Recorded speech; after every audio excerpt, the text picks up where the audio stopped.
KTN. Na familia moja eneo la Maili Tatu mpakani mwa kaunti za Meru na Isiolo imesalia bila makao baada ya nyumba zao kuteketezwa usiku wa kuamkia Jumamosi.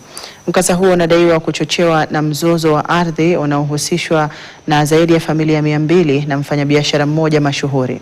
Licha ya kuwepo kwa amri ya mahakama inayozuia kufurushwa kwa wakazi hao, wenyeji wanalalamikia kuishi kwa hofu. Mwanahabari Marion Barasa na mengi kuhusiana na mzozo huu. Ni usiku wa kuamkia Jumamosi eneo la Maili Tatu. Genge moja lilivamia boma la Simon Kirimi na kuliteketeza. Kutoka tu kama 20 meters, nilikuwa nimetoa mtoto na bibi yangu. Within 20 kama kwenda kama 20 meters, mimi nikaona nyumba tu imechomeka yote. Na watu ni kama walikuwa wametumwa na marisasi ikapigwa. Kirimi, mkewe na mwanao mchanga walinusurika baada ya kutorokea kusikojulikana ili kukwepa mauti. Babake Simon, Geoffrey Aburuki, anataja kunusurika kwa mwanawe pamoja na familia yake changa kama miujiza. Walikuwa watu wengi. Askari kumbe walikuwa wanajificha nyuma kule, wanakuja kulinda hii watu. Askari wakadhani na hawa wa KPR wale wamepewa bunduki za akiba walikuwa wanajificha huko nyuma.